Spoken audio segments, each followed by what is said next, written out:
Welcome to a radical discussion of independence, free will, liberty, and the left-hand path. This is Daimonosophy 2.0 with your host, Paul Frederick.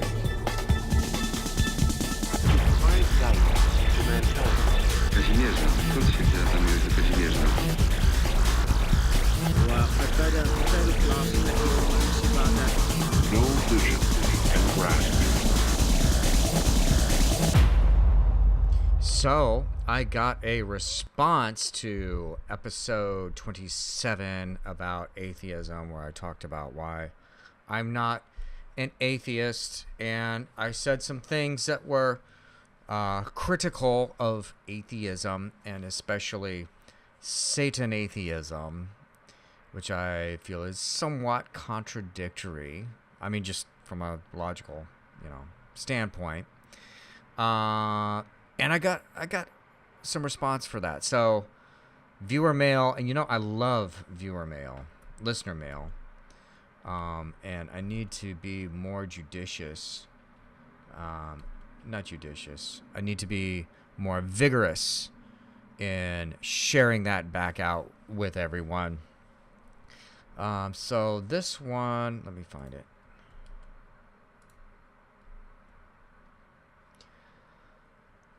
Was from a Mr. Piotr Jablansky. Piotr says, "Dear Sir," I think he's from... I don't know where he's from.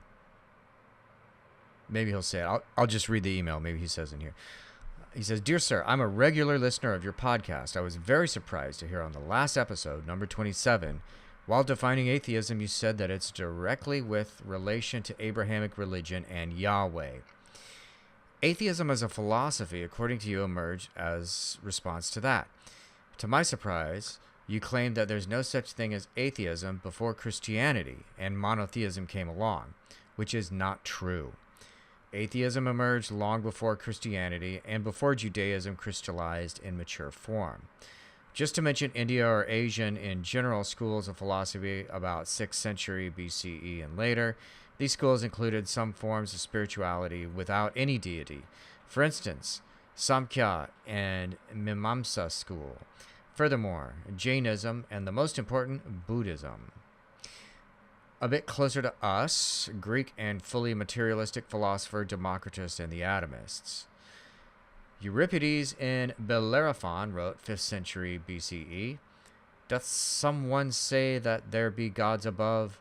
There are not, let no fool, led by old false fable, thus deceive you." And last but not least, Socrates. He was accused by the court of being atheos, which was a capital crime in antiquity, if I'm not mistaken. Also, early Christians were prosecuted as atheists by the Roman state. I really don't understand why such a bold and simply untrue statement in your podcast is in your podcast. Best regards, Piotr. P.S. Data quoted after Wikipedia. I appreciate the response on here. He makes, lots of good points. And so first off, he says he data quoted after Wikipedia, so he's going and looking at the Wikipedia atheism, which is cool. I've looked at it. I'm looking at it right now. That's no problem. It's very long and extensive. But, I mean, this is the thing that you see on here, is that it's really long, and they do go back, and they talk about, like, there's lots of ancient systems that... Well, they are atheistic now that we look at them in retrospect. However, they didn't call it that. Like, Samkhya and Mimamsa schools and Jainism and Buddhism and all that. Well, they didn't call them atheism. They didn't call it something that means, there's no gods and we're total materialists. They called it things like Samkhya, Mimamsa, Jainism, and these were all schools too. These are all esoteric schools of self-work, so they're not atheism in the sense of modern atheism at all. What I'm saying is basically atheism in general, people are extending the use of this term back in time to refer to things, to label things using our modern lens on it. And that's fine. I mean, it is what it is, but I mean, those people didn't consider themselves, they certainly didn't consider themselves atheists in the way that modern people do. And so here's the other thing, and this is in the, this is actually in the Wikipedia. Let's see. Yeah, here. The first individuals to identify themselves using the word atheist lived in the 18th century during the Age of Enlightenment. So that's from the Wikipedia right there. So, I mean, that's where I'm going from. Because all this shit about atheism, like Satan atheism, it isn't about, God damn it, we're atheists. No, it's like we're Satanists. That's the initial iteration of all of this is Satanism, right? Anton LaVey wasn't, I got a new school of atheism for y'all. I'm calling it Satanism. No, I mean, his initial proclamation was, I have a new school, and it's called the Church of Satan. And it's about Satanism. And then the atheism thing got added in later. That's my point. It got, retroactively superimposed on it, which is exactly what is being done when people go back and they say that Buddhism is atheistic, or certain, Democritus was atheistic, et cetera, et cetera. There is superimposing this term, which comes from the Enlightenment. The first individuals to identify themselves as atheists are from the Enlightenment. But they're taking this atheistic term and they're going back and superimposing it on the past. So, I mean, maybe that's fine. Maybe that helps us understand the past better. There's all kinds of reasons for doing this, but I will still go back to my original point from episode 21 that actually, fundamentally, these ideas are in conflict with each other. Okay, and Socrates, I gotta refer to his mention of Socrates, that Socrates was accused of being an atheist by the Athenian Democrats that wanted to get rid of him.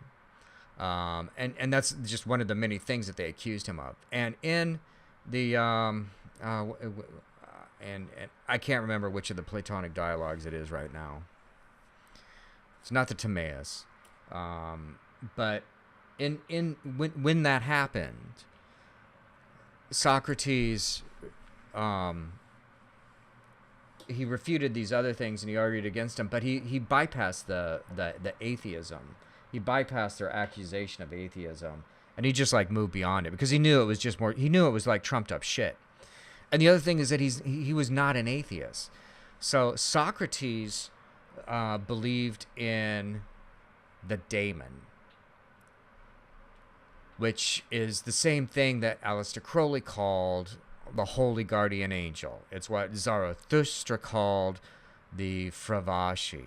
And it's very connected with the idea, the Setian idea of the principle of isolate intelligence. It's associated with it.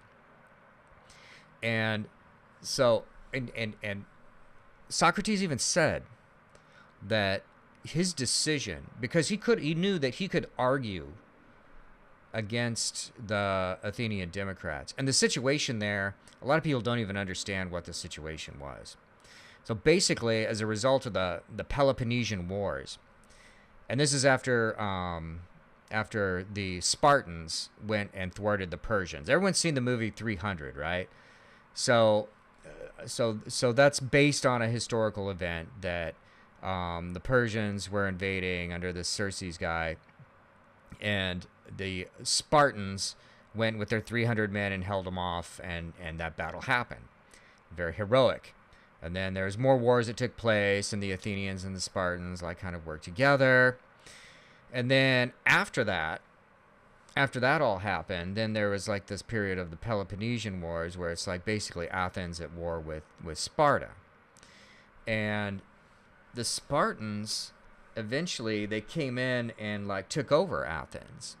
And this is referred to in Greek history as the period of the 30 tyrants, I think they call it. It's like the 30 tyrants, and there's like 30 Spartans who are like dominating Athens. And what they're doing, they do like any state that comes and invades another state and takes over. What do? Well, they go through and they start persecuting their enemies. So they start getting rid of all these old people who are like fundamental in the Athenian democracy, having them executed and imprisoned, and the same shit that goes on today. We're all very familiar with this story. It's a story that happens again and again.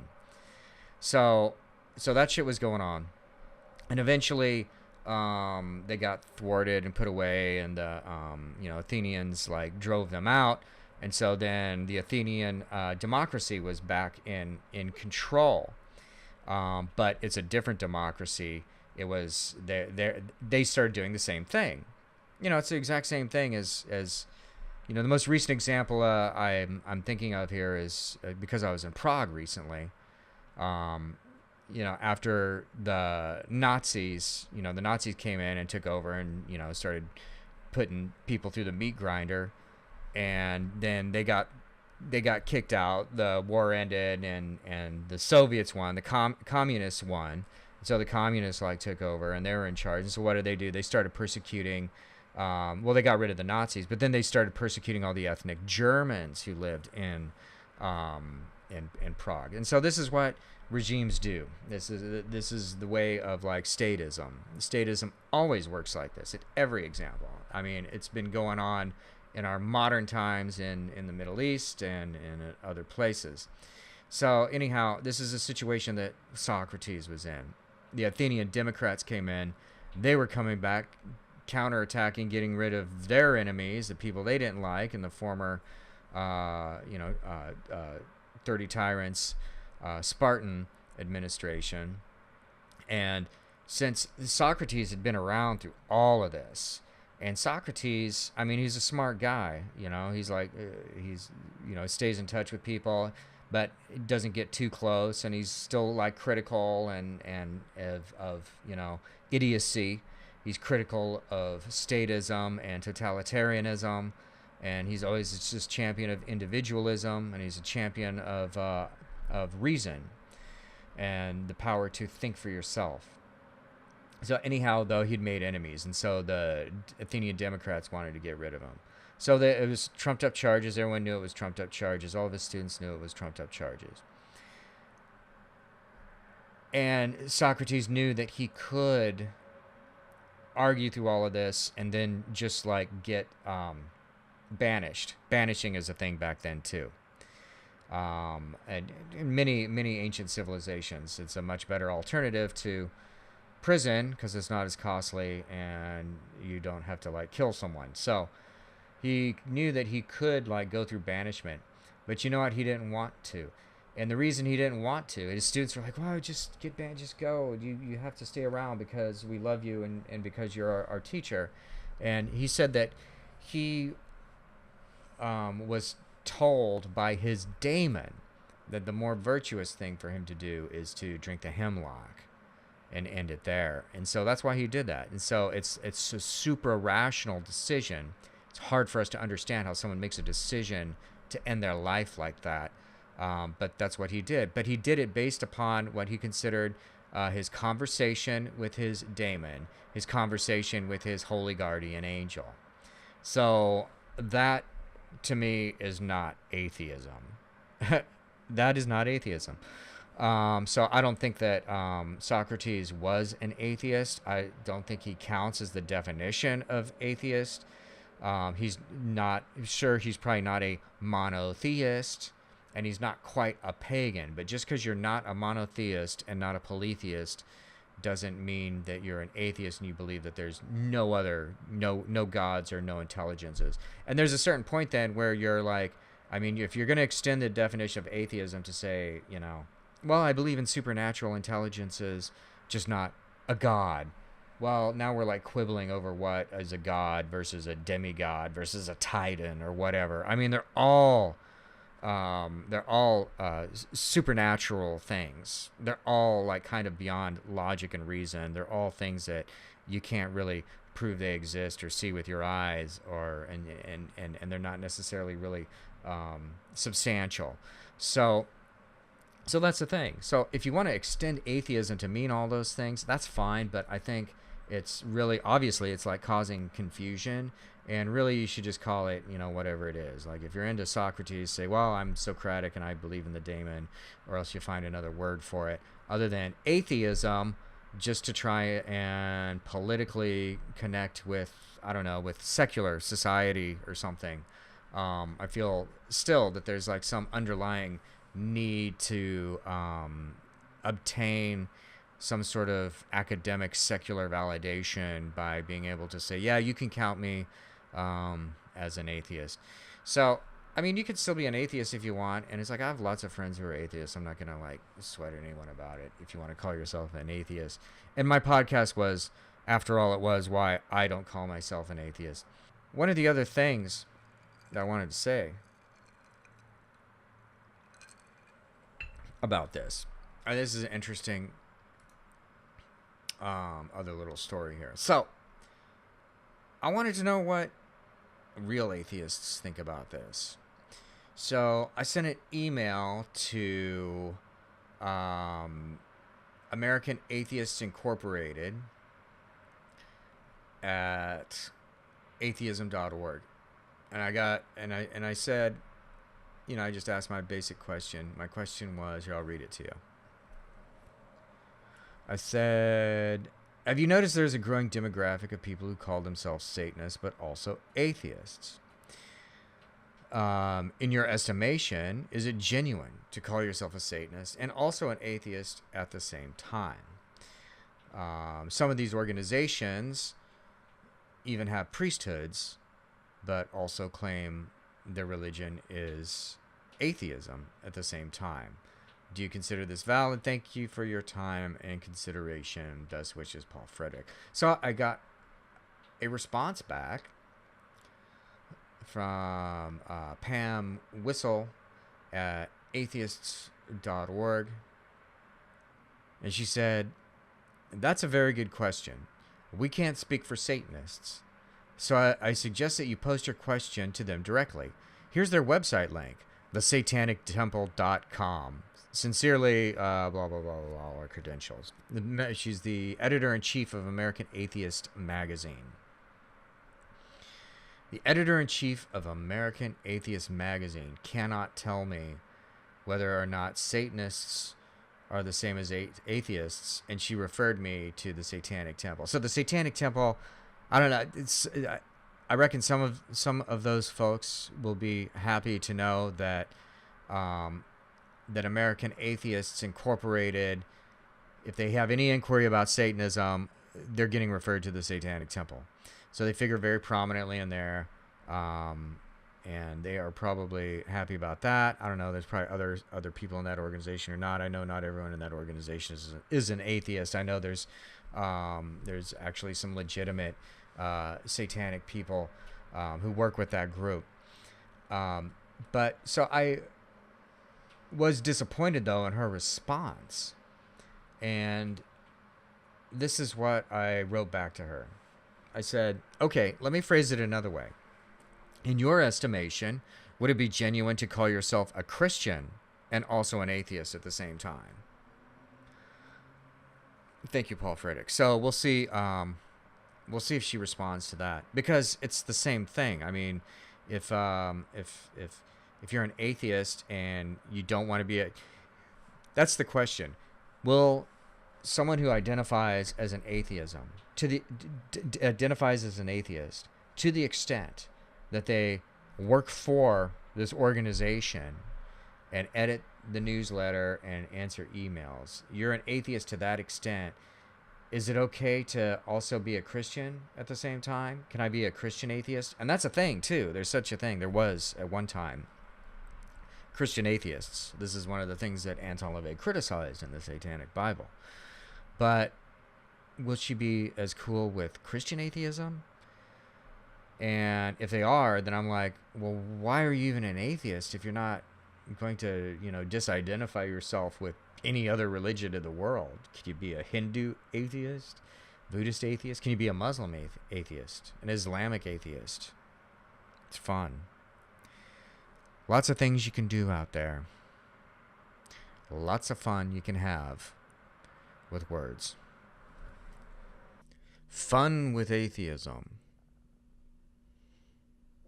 Now, all of this has reminded me of when I went and saw that movie 300. I remember went and saw that in the theater with some friends, and I just remember being like really offended by it. I thought this is so obviously just a blatant piece of like wartime propaganda, because this movie came out in the heat of, like, what year was it, like 2003 or 4, something like that, in the heat of like the surge of the Iraq war. And it's just so obviously, like, playing up this virtuosity of these heroes going and fighting the Islamic world, and the Islamic world is invading them, and it's supposed to like make everyone happy about it, even though the situation is not the same. It's not like the hordes of Iraqis were knocking at the door of American civilization. But then, a couple days later, I went surfing with my buddy Jim Chisholm, and I was complaining about this. I was complaining about that 300, and he said, "Oh, really? No, I saw that movie. That's a great movie. It's like historically accurate." And I wasn't aware of this at the time, and so he advised me on this. No, this is historically accurate. This stuff really happened, and it's interesting how still though. This is being utilized as like wartime propaganda. The timing of them making this movie is just way too convenient, I think, for the powers that be. But here's what's interesting, is when you get down to it and you start looking at Plato's Republic, there's many things that he mentions in the Republic that are basically, his and the Republic is Plato's idea of the idealized society, how society and government should be set up if he had his way with it. And many of the things are very similar to the Spartans. It's really just a blueprint for Spartan society, like no money. The Spartans had, they forbid the use of money. They forbid that like poets and artists were forbidden. There's no such thing as that. It's all like evil and verboten. And now we can look at that. We can see that, like, Plato, well, he was basically just championing Spartan society, which is totalitarianism. It's the first great totalitarian group. Anyhow, on that note, I want to thank Piotr again for like writing in. Good stuff, good dialogue, and everyone else, keep checking out the show. Follow us and subscribe on YouTube and all that good stuff. And be sure to write me with anything, Daimonosophy at Gmail, and keep the dark fires burning.